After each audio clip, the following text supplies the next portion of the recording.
So welcome to the Torah Studio. And for our first guest, it's a pleasure to welcome our friend, my friend, Rector Jonathan Jensen of Calvary Episcopal Church.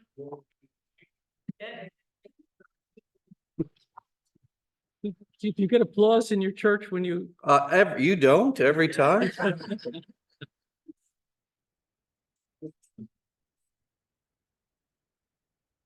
So what we'd like to be able to do is discuss openly some of the salient elements of this week's Torah portion, which is on what page, Audrey? 552. Thank you, Audrey. To do that, we'll discuss between us as well as have opportunities to open it up for your thoughts and comments on the Torah reading as well. But to set the stage, I thought it was important to begin first by recognizing what happened last week. Who can recite and give a two-word answer? What happened in last week's Torah reading? I'll give you 3 words. 3-word answer. That's all it needs. No. No, you're getting warmer. The golden calf. Okay, last week was the golden calf. So we know of how that strained the relationship between the Israelites and God. What would be something to expect now the week after they've just strayed from God in such a unbelievable way? What might be an expected thing? Consequences, one might think. If you did something in your family as disastrous as that, as hurtful, disrespectful, it would damage the relationship. And so those consequences could be all sorts of things, like having to grind up the remnants of the calf into a powder and drink it is like the washing your mouth out with soap times infinity. Perfect. You did this, you're gonna eat it, you're gonna like it. Mhm. And we also note that Moses says, whoever's with me, line up with me. Who lines up with him? That famous group that just love to carouse and destroy, the Levites. So the Levites line up and destroy, and the Torah tells us 3,000 people were massacred as a result of that. But yet, despite this incredible show of disrespect to God, nonetheless, the covenant is renewed, which is rather surprising. God is angry enough to say, I'm just going to wipe them all out and start again. Moses has the temerity to say to God, now God, you need to calm down, take a chill pill. Plus, what will the neighbors say? You took us all out of Egypt to destroy us. Oh. Your name's going to not be a good one in this part of the world. So they then were told right at the beginning, vayakel, which means to gather. So Moses gathers the entire community. Why would Moses gather, do you think, the entire community, not just as he regularly does, that like the head of each of the tribes? Why the whole community? What is that saying? Let me back up. What did Moses do when he came down the mountain and saw the people running wild? He broke the tablets. That sounds to me like an act of frustration and anger. I cannot, I'm gone for 5 minutes and you do this, throws them down. So he is also angry and God is portrayed as angry. And then in the meantime, do you get new tablets? Eventually, and you got to present those to the people and to gather everybody around. This isn't just this side and that side can wait. Everybody needs to hear what God has to say, because clearly Moses is the spokesperson. This is, of course, all my opinion and all this. So, by the way, I don't know if you can see the direct channel from heaven behind me, inspiring me to say all this. It's in my ear. Hold on, got it. Thank you, Marlene's giving me the answers to this. But everybody needs to hear this, men, women, children, because what happens here in the reading for today is everybody's asked to participate. Everyone symbolically broke the covenant, disrespected the covenant, got excited over the golden calf. That is, anything other than our God, we chased after these other things. All of you belong to this covenant. All of you need to hear the new message of the new commandments, as well as this covenant is renewed. Though you've gone astray, though you've been naughty yet again, God's steadfast love doesn't stop. But there are requirements to that. Here's what they're going to be. Perfect lead-in. So we go then to what's the first requirement? We read the following in verse 2. These are the things that the Lord has commanded you to do. On 6 days work may be done, but on the seventh day you shall have a Sabbath of complete rest, holy to the Lord. Whoever does any work on it shall be put to death. We'll come back to the death part in a moment. But let's kind of examine first, why would this be the first subject matter that Moses addresses the community about? Thinking of all of the commandments, all of the responsibilities, why the Sabbath? It's a holy. Because it's a holy day, all right? That was the contribution to civilization. Okay, it's been recognized that the Jewish Sabbath, a Sabbath did not exist in the world prior to the Jewish Sabbath. And that's a contribution that through God, the Jewish people made to the rest of the world, that everyone needs to have a day off. Audrey. I always thought that he was starting easy, so everybody could say, oh, yeah, I could do that. Okay, start with something easy before we get to the hard stuff. Anyone else? Why the Sabbath first? Any thoughts on? I do. Some context. It's my understanding Tree of Life is undergoing a massive capital campaign and building project. Calvary Church is also undergoing a capital campaign and more of a renovation project. And oh my gosh, there are committees of committees of committees and blueprints and opinions on, because we're about to get to that, what color the bathroom should be and all the stuff and where the lights. Oh, my grandmother gave that thing, so it has to be exactly the same. I'm pretty sure we have biblical precedent for in both of our cases. And before you run off too far down planning everything, remember why you're doing all this. You must first observe the Sabbath. You must first, which to me means rest properly and pray and worship. Why you're doing all this in the first place. It's so easy to run headlong into, we need this massive building to stand against anti-Semitism and to be an honor. We need for our church to be restored so we can share it. Those are absolutely true. But if we lose sight of why we're doing it in the first place, then we just got a building rather than a glory to God, rather than something dedicated for a higher purpose. That's how I understand that to me. Can we quote you in our brochures? I hope it's recorded because I won't remember all that. Good. Oh, good. Good. And then we find out that the penalty, if you work on the Sabbath, is not a slap on the wrist, it's death. Doesn't that seem a bit extreme? Does it say in the Ten Commandments that to honor the Sabbath, and if you work on the Sabbath, you'll be put to death? No, it doesn't say it there, which just happened not that long ago in the Torah portion. But here we suddenly have death. Why do you think the concept of death is being introduced to those who work on the Sabbath? An extreme. Anybody? Why such an extreme? Emphasis. Give me more emphasis. I mean, it's really prohibited. This is life and death. It matters that much, it seems to me, of what we're doing, what we're about to do, I should say, is a matter of life and death. You've just gone as far away from God as possible, making the golden calf, chasing after the gods of Egypt. Didn't I just deliver you from slavery 5 minutes ago? Moses is gone for 5 more minutes, and you want to be slaves again. Why in the world would you do that? That's death. Going back to Egypt, following those ways, being slaves is death. This is life. If you go that way, that's death. I think that's a double emphasis for there. Thank you, Reverend Saint. Hallelujah, That's what Marlene. I heard you saying there. Marlene's been saved. Okay.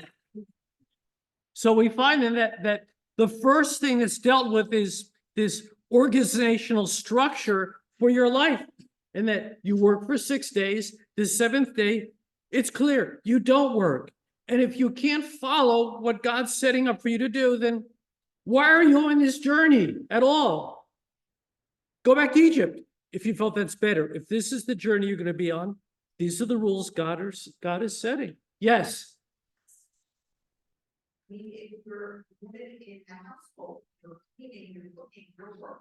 So does it only mean that you're working outside of your home or outside of your kids?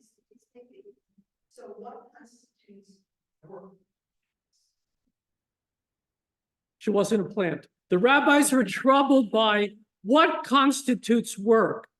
And what comes immediately after this comment in the Torah is the construction of the portable sanctuary. So all of the things that are done in that sanctuary are what constitute work. So sewing materials constitutes the work. Working with the gold and the silver to create things constitutes work. They made 39 categories of work based upon the 39 different types of activities and artisanal crafts that need to be done to create it. Any of those 39 were then considered to be work. So the answer came out of what was required to create the art. All of those things were considered work. And they use the word melachot, which is specifically work, as opposed to avodah, which is sacred worship, which is a different word. So the Torah does give the answer. It just took the rabbis to understand that better, make a list so there could be clarity. So you could have technically your own checklist to walk around. I can't do that today, that's work. And then lastly, it seems to then offer only one prohibition at the end of this. And it prohibits the kindling of fire on the Sabbath. Of all things, why the kindling of fire on the Sabbath? What's it have to do with the Sabbath? Any thoughts? Energy. Creating energy. Okay, creating energy. Except we know the second law of conservation of energy. Matter can neither be created nor destroyed. So you can't create it, it's already there. See, I remember my physics.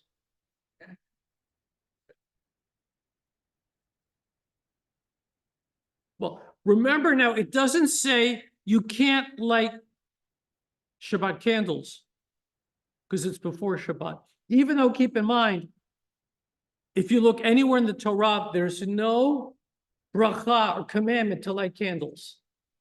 It's an after effect. In other words, people regularly would light candles because it was getting dark. It's not like they could flip the switch yet. So it was getting dark, you'd light candles because you want light in your home.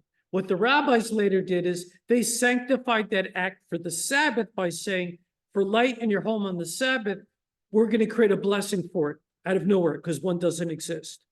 But fire itself, what's the connection between fire and the Sabbath? What does fire generally do that might be anti-Sabbath? It destroys. Fire destroys, okay? So from one perspective, fire is the antithesis of creation. So on a very basic level, 6 days of creation, fire destroys creation. So it's the exact opposite. Yes, we do know fire is used for warmth. Fire is used for cooking. But keep in mind, in the process of fire creating warmth, what does it have to do? It has to destroy the wood that it's being utilized for. In the purpose of creating food, it has to change the nature of the food materials that it's impacting. So there is change that's occurring on that. And from God's perspective, clearly, this is a no-no. God put it there. So clearly this, as opposed to anything else, this was the one thing that God clearly felt it doesn't belong. So yes, you can have candles in your home. And so but once you light them, they're lit. You were not allowed to take another candle. And once that fire is going out, transfer the light. Because now you're lighting from scratch. So that meant you better put enough wood in the fireplace or in the hearth or such, because you have until the Sabbath ends to make sure that the fire is there to do all of that. So a pretty powerful thing, Audrey. So then the burning is not, it's the lighting of it that's forbidden, not the burning. By doing the lighting, you are now enabling the burning part. So it's called building a fence around the Torah. If you don't permit the lighting, the burning part can never happen. Right, but it only says don't kindle. Right. Doesn't say the fire can't continue, but then it's still destroying. What the rabbis later took it to mean is you can light it before. So that's how you got around it. You made sure you had enough fire before the Sabbath began. Once it begins, you cannot create a new fire. And out of all of the things not permitted on the Sabbath, this is the one that comes there. And then it moves ahead. After this brief intro, we go right back to what we had been talking about previously, the construction of the portable sanctuary. If you read through it, today's portion, you see that it's a restatement of Exodus chapters 25 through 31. It talks about all the materials again and what you're going to build and how high and how tall and how wide and all of that. Why do you think it's being restated? Any thoughts on that? I do. Part of it is the covenant is being renewed. And here are the 10 commandments after breaking them. This is, God is still faithful, as said before. And so here are all the things that are being asked of you. This is, the first time I read this, by the way, in preparation, I thought, could I have a less interesting story to discuss? And then I read it several times and it became very exciting to me. And it's easy to get lost in all the details about you have purple and linen and goat's hair and silver and gold. Like, oh my God, why is it so detailed? But then it's coming there and saying, all of you who just gave all your best gold and silver to make a golden calf, if you really want to be a part of this covenant with God, if you really want to be my people, I'm asking you, in fact, telling you, you give all of your best stuff willingly, a free will offering. We like to say God loves a cheerful giver, but we'll take money from a grouch. That is not scriptural. Very clearly in here, listing all the stuff, and God wants you to give out of your heart, out of your generosity, out of the fullness of it, just like God does. Not like, all right, they're passing the plate again, Rabbi, here you go. It's all I can spare. It's absolutely not all you can spare. It's the best of what you have. And so all these things are symbolic of that. And remember, or at least I'm remembering, weren't these people slaves again very recently? Where are they going to get all this stuff?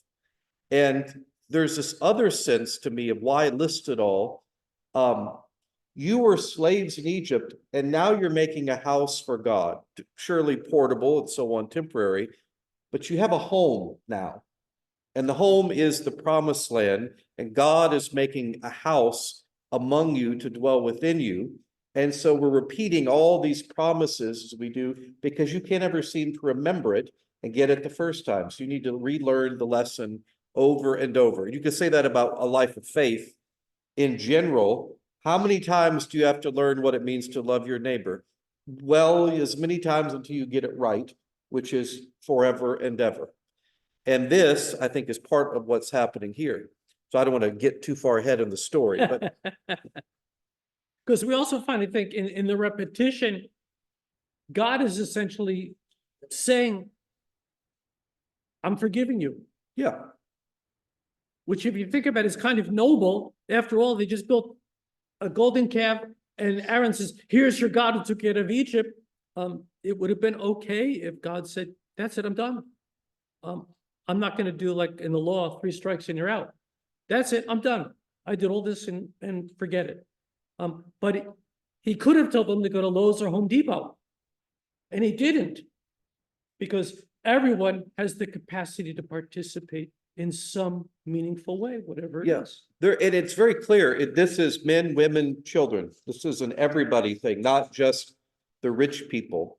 In our capital campaign, which I'm happy to do, it'll take more than 5 minutes to tell it all. We talked about this with all these different groups, what we're doing and why. Ours is to preserve, sustain, share. Preserve is to fix things that need fixed, sustain, add to our endowment to take care of the building so we can share it, just like we have been doing for a long time. And the kids of Calvary got involved and made this really neat tree of life, which shows it's got backlit, so every $1 million is another light and all the symbolism. But the children got so excited and they said, do you know that the boiler is older than my dad's car? Which is a really compelling argument from an 11-year-old. And they heard the story and the boy reached in and pulled, this is my allowance, I want to give it to the capital campaign. And it was $5 or whatever. I think if you, you might be a little tight with your money. If I'm thinking I'm in Israel at the time. And then if I see all these children giving what they have, you look like not a very nice person, Grinch-like. If the children are giving, they're excited and you don't get excited about that. But everybody participates at the level that they're able. So if you're an equivalent back then a millionaire, well, you better give quite a bit. If you have almost nothing, but I don't know this, is goat's hair as valuable as gold? I'm guessing there are lots of goats you can get, probably not, but you can give the best you have. And everybody gives the best he or she has to make this whole thing work. Because it's a covenant with everybody, every man, woman, child, and so on, and the whole earth for that matter. And the text tells us more than once that everyone whose spirit moves them is involved. So the question I was going to throw out is, does that mean there are people who are unmoved by that? Is the text suggesting the spirit moved? Because it doesn't say everybody gave. It just says those whose spirit moved them gave. So are there people who aren't moved? Wouldn't you say there's always somebody that isn't? Okay, Marlene suggests there's always someone who isn't. There's thousands of people, so it's gotta be. Millions. There's most likely some in the neighborhood of nearly 1.5 million people there, probably, because if they said 600,000 men left, I'm estimating there had to be at least 600,000 women of equal age. And if you add elders and children, you're talking 1.5 million people that are in the plains area there. So yeah, that's a lot of people. So it is possible that there were people who were unmoved. And perhaps the text is suggesting something happened at that moment to create this movement of spirit that people then felt, I've got to give. We don't know what that something is because the text doesn't tell us. We've got to. Well, doesn't it say, Rabbi, that they gave day by day? Yeah. So presumably every morning or afternoon, somebody shows up and they keep giving. And then Moses finally had to say, it's too much. We got enough gold, we got enough silver. I'm waiting for that capital campaign moment. Keep your money in your pockets. We're too overloaded here. But it appears it doesn't say everybody was moved, but many, if not most, seem to have been caught up in the spirit, in the presence of that. I want to give the best I have, even if I don't participate or will be with it. I want it to happen. Because in every congregation, there are those, I don't even necessarily go to the meeting, but I want that to happen. I want that good thing to happen. There are a variety of ways that people participate, and it seems to be that most did, at least from the text. It does. And we also know from people in the world today that when you have a campaign of this nature, everyone is not going to participate. There are those who feel moved to do so from whatever way, be it the presentation of the facts, the plans, whatever speeches are given. Something may move people, in the case of your church, in the case of Tree of Life, to move people to want to give. But in the end, does everyone give? Not necessarily. We don't know the reasons why not, but it seems rather in keeping with modernity that you're not going to get 100% participation. That's just so unlikely. But those who felt moved are the ones who are going to participate. Yeah. And that's what the Torah is telling us to know about, those people who get moved. So I wanted to share with you exactly what does the Torah say about that moment. So how the community responds. And we read the following in verse 21. Everyone who excelled in ability and everyone whose spirit moved him came. Men and women, all whose hearts moved them came. Thus the Israelites, all the men and women whose hearts moved them to bring anything for the Lord, for the work that the Lord through Moses had commanded to be done, brought it as a free will offering to the Lord. Then I had just to note this generosity flows endlessly until we read in 36:4. All the artisans who were engaged in the tasks of the sanctuary came, each from the task upon which he was engaged, and said to Moses, the people are bringing more than is needed for the tasks entailed in the work that the Lord has commanded to be done. Moses thereupon had this proclamation made throughout the camp. Let no man or woman make further effort towards gifts for the sanctuary. So the people stopped bringing. Their efforts had been more than enough for all the tasks to be done. So we see here, in this case, clearly the community is so moved that they bring more than is necessary till the artisans say, it's too much, it's more than we need. And they stopped at that point to do that. And I made a note to the director that he and I both should be cursed with that problem. But that they did go beyond what was expected. So that they're not greedy. You know, they could have accumulated all this stuff and just kept it somewhere.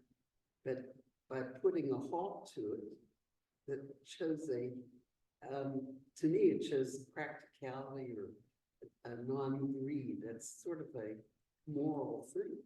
When you say they were not greedy, who's the they that you're talking the about? artisans, But that the artisans, those who built. that they didn't stockpile. And you're saying that it reflects that they weren't greedy. Well, the real big question is, what compelled the Israelites to bring more than was necessary? Why do you think they maybe brought more than the 100% of the campaign? I think, backing up, this is a human experience and it's particularly expressed here. Moses, did he use guilt to compel people to give? Guilt, maybe. Did he use competition? Okay, everybody on this side, let's see how much you can give competing with this side of the room. That's not going on. He didn't use a particularly stylish marketing campaign. There weren't a glossy brochure, and oh my God, I hope they had the right motto for the campaign. Give freely or God will be displayed, whatever it might be, preserve, sustain, share. Like that doesn't really move people. It seems to me in this that they use the term free will here to describe. This is not compelled. This is your choice to do so. And that those who gave were able to participate in this way. But it is most of all an act of offering, an act of worship, an act of prayer. It's not, as Rabbi said, stockpiling things. It's not just for the future. We're building this thing together, and the thing they're building is the tabernacle. the locus of worship. There's a practicality which I honestly, before I was ordained, we should focus on spiritual things. But I can tell you 75% of my job as the rector, by the way, rector is like director, it means leader.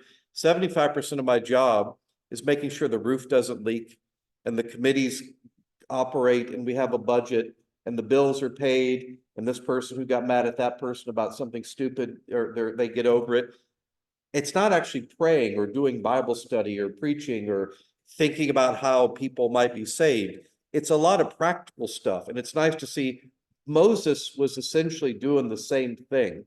If we're going to have faith, if we're going to have religion, there are practical things that go along with that. This congregation is building a new place, but it's also renting space, and we got to deal with microphones and lights and technology. It's really the same type of thing that's happening.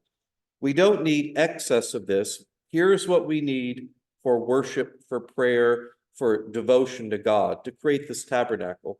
And we don't need more than that. Later, if we do something else, we'll ask for it, but this is what we're doing.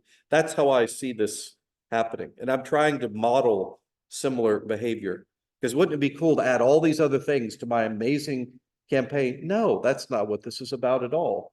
It's to, in our case, take care of, fix what we have so we can share what we have, not add anything new. That's the idea of that. And I think, again, there's something similar that we're hopefully looking to as an example in this story. Although, yes, Their shared guilt involved too. Because here they pull this money together and go to debt. And now, yeah, possibly it's not debt. You think that having the surplus might be something that would, at some point, have somebody think, well, gee, we could do something like this first. Also, and I'm telling you, but Moses, after the golden calf wrote the 10 Commandments, there had to be some guilt that people felt that they gave all this money, gave all this energy, and all this devotion to an inanimate object. So now he's gone. Wouldn't they want to appease Moses and he's gone? That's a great question. So if it's everybody to hear, was there, for the people who gave to the golden calf, guilt involved in wanting to appease Moses, appease God? They feel guilty for what they had done.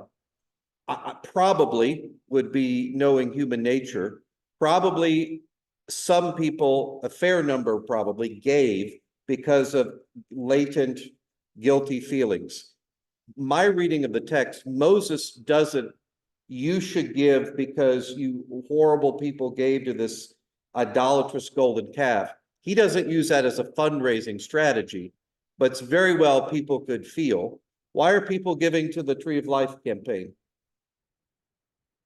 Some feel moved because this is my congregation and we're going to show that we're alive. Jews around the world may give. We're standing up against anti-Semitism. This is a horrible thing. We want to plant the flag, so to speak, to show this. Gentiles might give for similar other reasons, or maybe because you're friends with the rabbi or one of you, or this is a small way, even though I'm not part of that community in any way, I can help. Or maybe I feel guilty because I didn't stand up against people like those who did the attack strongly enough, which is a type of guilt. That's off the top of my head. There are a variety of ways or reasons that people give, and that's probably, as you say, Janice, similar going on with giving to the tabernacle. You never know what's in a person's heart. You just see the fruit, you see their action. And so Moses, I don't think, compels people through guilt, but probably some did feel that way, which is some of the basis they're giving. Does anybody want to argue that point? the Torah is very careful in that it never says that it's a guilt offering Yeah, or a sin offering. It's only a free will offering, as to make the point that they were giving freely yeah. and that they were not expressing their guilt in having done so. That doesn't mean it, as you said, it's not in Yeah. the back of their mind, but the Torah is very careful to say, It wasn't, to answer the question. Yes.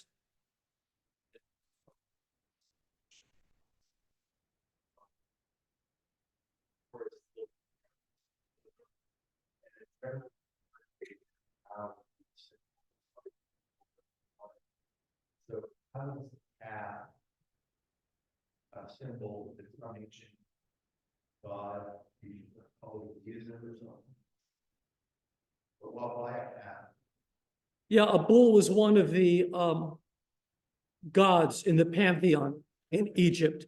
So it's a symbol readily identifiable to a slave class, something easier to construct than, say, one of the other Egyptian gods in the pantheon of gods. This one was a simple one to construct, although Aaron tells Moses a different story. Aaron says to Moses, I put it all into the fire and this calf just jumped out. That's Aaron's excuse for it. But it was within the pantheon of the gods of Egypt. It was just most likely an easier one to construct. Today, it connects perfectly to excess funds. Today in the calendar is called Shabbat Shekalim, the Sabbath of the shekel. So what's that one about? Because as you know, we don't collect money on the Sabbath. We will take pledges, but we don't collect money on the Sabbath. So what's the Sabbath of the shekel? To be able to operate the portable sanctuary every year, every Israelite was expected to give 1/2 a shekel every year. And it was publicly announced, and the due date was the beginning of the month of Nisan, which is a little more than a month away, because that's the first of the year. So it's kind of like their dues were due that date. Moving forward in history, many synagogues adopted the same thing. They make an announcement from the podium on Sabbath service that your dues, and this is Sabbath of shekels, your dues for the synagogue were due on the first month of Nisan. So we've continued that tradition that goes back to the days of the Bible of the giving half shekel, and we remember that.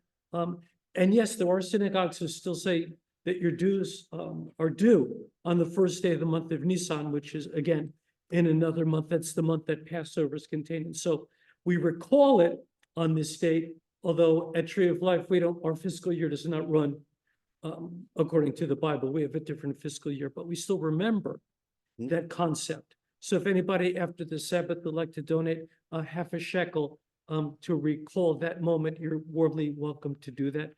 I don't know how to register on the computer in terms of shekels. Sarah, you can worry about that part. I wanted to back up a moment to a small piece that I skipped on purpose. In chapter 35, verse 30, we're introduced to a gentleman by the name of Bitzalel. And it says in there the following: God endows with the divine spirit of skill, ability, and knowledge in every craft, and to give directions. Before I touch upon that, just a side note, some of you may know that his name was memorialized in Jerusalem as they named a higher education institution, the Bezalel Academy of Art and Design. So the top designers in Israel, both from an art point of view as well as civic design, the top designers go there, are trained there. Many of them continue to teach there afterwards. So this is the top school of design in Israel, and it's named after Bezalel, who God endowed to be the creative talent and force behind that. But we get 3 different types of things. The Torah just could have said God gave him the skill, or God gave him the ability, or God gave him the knowledge. But we have 3: skill, ability, and knowledge. And we know from Torah study, the Torah doesn't mince words. If it's there for a reason. So the question is, what's the difference between skill, ability, and knowledge? Knowledge is It's easy, How is knowledge easy? that you know, I would say. But don't use the word knowledge in the definition. See, Grants too. Um, the knowledge is in your mind, but skill and ability, to me, is almost the same. and what are they? You tell me that knowledge is in your mind, so what is skill and ability? To execute. So skill and ability are the execution of the knowledge. Okay, I would have thought it would come first, knowledge, then skill. well, I'll come to that also because that happens later on. So anyone else, the difference between, Janet, what's the difference between, what do you see?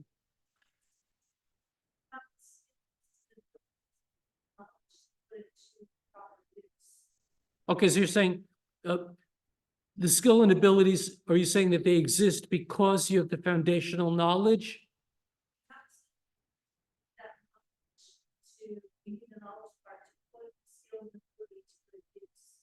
Okay, so we can have the skill and ability, but the knowledge is the necessary piece to engage those skills and ability properly. Yes. Way instruction, you go down base, but you have the knowledge to follow that blueprint. Okay, anyone else? The difference between the words. I'm sorry, Ralph, yeah? Just goes, this is all hand in hand. In other words, you have to have the knowledge to execute the skill. Okay, they're all interconnected, but necessary. Audrey, You can have skill. Skill is a lot more like talent. You can, if you've been using a saw all your life and you're expert at cutting to a 64th of an inch and you're always good at it, but let's say you're old or you broke your arm or whatever, then you don't have the ability anymore. So you might have the skills still, but you wouldn't have the ability. You need to have the ability to do it as well. You need to be young enough, strong enough, whatever. And you also have to know what you're doing, so you need the knowledge. okay, thank you, Audrey. Anyone else? Differentiating between skill, knowledge, and ability? What I want to do is share, I took a look at what Rashi said. For those of you who may not be familiar, it's an acronym for Rabbi Shlomo Yitzchaki, excuse me, a famed rabbinic commentator who lived in Troyes, France, between 1040 and 1106. One of the great commentators on the Bible. And he offers the following observation. He defines skill as what a person learns from others. Skill is what a person learns from others. Ability as the result of one's own insight and experience, and knowledge as divine inspiration, ideas that suddenly come to a person from an unknown source. So to just restate them again, skill is what we learn from others. Ability is the result of your own insight and experience, and knowledge is divine inspiration. This comes to you from an unknown source. It's like Dr. McCoy with the knowledge. Okay, Dr. McCoy with the knowledge chat. Yes, okay. Thank you for the Star Trek reference. All we need to know in life, we learned in Star Trek. And in our thrice daily prayers in the Amidah, the weekday prayers, one of the first ones we do, after the Kiddush, after the Amidah. So the fourth prayer we say is we thank God for bestowing knowledge and ability upon us humans and pray that God also bestows intellect. So we pray that 3 times a day, every day, except on the Sabbath. So there's an acknowledgement that that's what it means to be human, is that God's given us these tools, but the prayer then asks that God gives us the intellect. In other words, that missing component to use these God-given talents wisely. Any thoughts that you want to add on to beyond Rashi on that? Then I wanted to connect to one piece in this also, which you may not be aware of. So we look at these 3 words in the order they're given: skill, ability, and knowledge. Chochmah, Bina, Dat. If we take the acronym, you get Chabad. This is the origin of where Chabad takes its acronym, this space. Chabad's acronym of these three Hebrew words, they take the first letter of each word and they formed the word Chabad. So Chabad is based upon the concept of skill, ability, and knowledge. Today's not the debate over what that means in terms of Chabad. That's for another occasion or post-service conversation. But to just give you a historical note, this is where they got their name from. Directly here, someone derived it from this and created an acronym.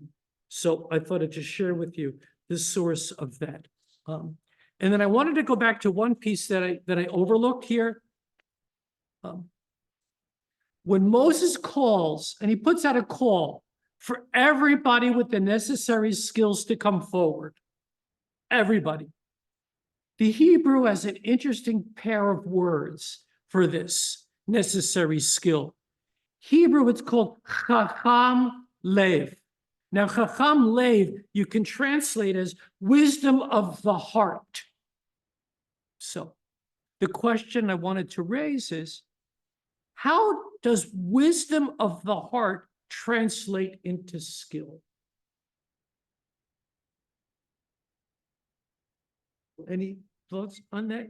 I do. Isn't that where the spirit moves you from the heart? Okay, so you're saying the spirit moves you from the heart, okay? But how does that translate to skill? How is wisdom of the heart skill? Closer to Russia's definition. Okay, close to the Rashi's definition. But Rashi's definition came 2,000 years later. So how is it that the Torah calls skill wisdom of the heart and does not have a different word and just say skill? That everyone who has the skills to build would have the wisdom of the heart. Your thoughts? I do. Would you say God gave? Yeah. The example comparison that comes to mind is we've all heard somebody play, say a pianist play a piece of music. And it's technically correct, exactly, but it's flat, it's lifeless. And then you hear somebody else who might even miss some notes, but it's beautiful, it's almost holy, it's moving. That I view as the wisdom of the heart. And we have, even with our building projects, and this is what Moses is asking here, those who might even be technically better, we want people who believe. We want people who care. Somebody for whom this is an act of prayer or devotion is even more important than the technical skill. And clearly they want a certain level of technical ability, skill, and so on. But we want people for whom this is their offering to God. That's how I understand it. The music piece, I think, is just right.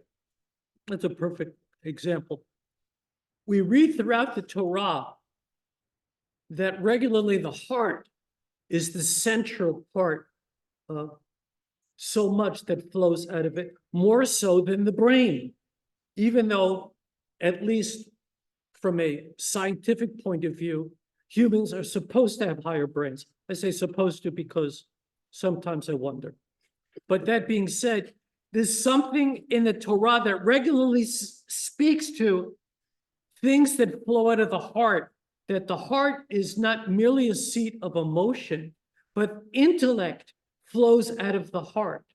So much comes from heart that has nothing to do per se with intellect. And I think that you just said it perfectly, that we're looking for people who, what's the Broadway show? You gotta have heart. Right? That's what you need, that it's this. It's not that this doesn't help, but it's here. Because, or as we say in the Yiddish, if you don't have it in your kishkis, if you don't have it in your innards here, then you just don't have it. And throughout this reading, it seems to be made abundantly clear, God is looking for people who just have it here, who just feel it. And it's not something that you can acquire on Amazon. You just have it, right? And that's what God wants. Marcia. I think that when it's from the heart, it's emotional. It's not intellectual, it's emotional. Yeah, and education, they call it, becomes here, it's called the cognitive. Here it's called the affective. And that's what we're, but they knew that in the Bible 3,000 years before they came up with the concepts that, yeah, it's the here that really is the matter. This will help provide the good guidance to make good choices, but it's really that it comes from here. It's also, it seems to me that if it's in your heart, that will be sustained. You can overcome a lot of difficulty, hardship. Whereas if it's just an intellectual proposition, you might give up. It's too hard. It's too high of a hill to climb. But if you believe it, if it's in your heart, you're more likely to see it through to the end. And because this is just the next part of a long, long journey of we're going to build God's movable house, but we're still not settled yet. We're still not, we're becoming a people still at this point. Yeah, they may have had the intellect, but they didn't yet have the heart to do it. And that's what this book is about, that journey, which I think, although it's supposed to be about a journey to the promised land, part of it to me is a journey about, will they ever get the heart? And in the end, sadly, the answer is no, they never do, which is why they're doomed to not possess the land, but to live outside it for 40 years, because they never get it here. Egypt never left their mentality, which is why their children have to take possession, because they just never got it in the heart. Yeah. Any further thoughts on today's Torah portion? Well, thank you all for participating. An immense thank you to our premier guest, and if there had to be a premier guest, it had to be you. Thank To start our first, the Torah studio. So delighted that you were able to take some time from your busy schedule and to join us, and I'm grateful. Thank you. Thank you.